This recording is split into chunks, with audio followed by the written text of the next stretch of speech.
చేసిన భాగంగానే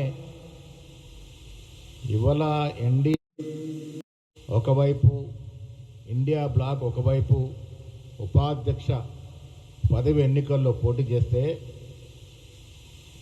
నికార్సైన తెలంగాణవాది జడ్జి అని కూడా చూడకుండా తెలంగాణ కోసం పాటుపడినట్టు సుదర్శన్ రెడ్డి గారిని ఇండియా బ్లాక్ అభ్యర్థిగా పెడితే సిగ్గు లజ్జ లేకుండా మోడీ కాళ్ళకి మొడుగులొత్తుతూ నువ్వు ఆ ఎన్నికలకి దూరం ఉన్నావంటే నీ బీజేపీతో నీ లోపాయికారికి ఒప్పందం ఎంత మేరతో అర్థమవుతా ఉంది. ఇలా దేశం అటు మోడీ ఇటు రాహుల్ గాంధీ విడిపోయింది. మోడీ మీద ప్రేమ ఉన్న వాళ్ళు ప్రేమ ఉన్నట్టు,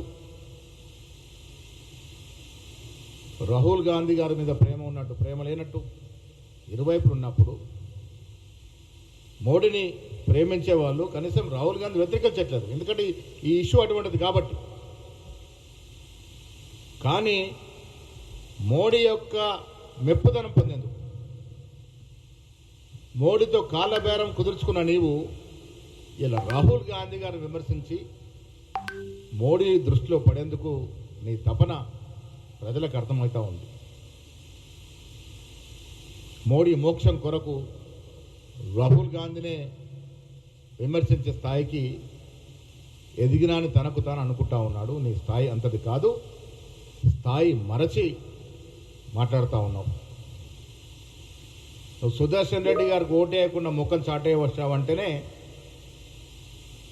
నీ మోడీతో కాళ్ళ బేరం కుదిరిందని మాకు అర్థమవుతా ఉంది. కవిత గారు మీ ఎమ్మెల్సీ ఇదివరకే చెప్పినారు, కేటీఆర్ గారు హరీష్ రావు గారు పార్టీని బీజేపీతో విలీనం చేస్తామని చేయడానికి సిద్ధంగా ఉన్నామని తనకు జైలుకు వచ్చి చెప్పినారని. దాంతోపాటు హరీష్ రావు సంతోష్ రావు రాష్ట్ర సంపదను లూట్ చేసుకున్నారని, వారి కుటుంబాలు బంగారమయమయ్యాయని. వాటికి జవాబు చెప్పాల్సిన అవసరం లేదా నీకు?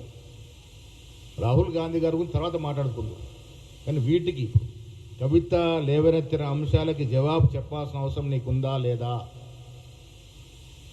కవిత చెప్పిన గారి అంశాన్ని పరిగణలోకి తీసుకుంటే మానసికంగా బీఆర్ఎస్ పార్టీ బీజేపీలో విలీనమైంది.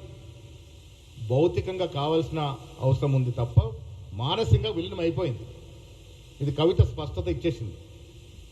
సో మీరు మానసికంగా విలీనమైనారు కాబట్టి రాహుల్ గాంధీ గారు విమర్శించాలని, తద్వారా మోడీ మెప్పు పొందాలని, తద్వారా సిబిఐ నుంచి విచారణ నుంచి బయటపడాలని ఈ కుతంత్రంలో భాగంగానే నువ్వు రాహుల్ గాంధీ మీద గలమెత్తి మాట్లాడుతూ ఉన్నావు.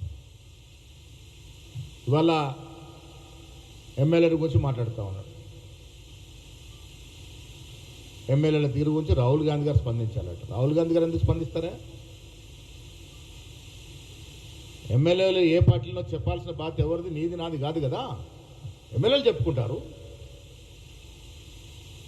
ఇది స్పీకర్కి ఎమ్మెల్యేలకు మధ్య జరుగుతున్నటువంటి వ్యవహారం. ఇది స్పీకర్ జడ్జిగా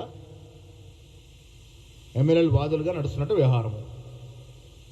దానిలో కేటీఆర్ ప్రమేయమో రేవంత్ రెడ్డి గారి ప్రమేయమో మహేష్ గౌడ్ ప్రమేయం ఎందుకుంటుంది? ఎమ్మెల్యేలు స్పష్టత ఇస్తారు ఏ పార్టీలో ఉన్నది.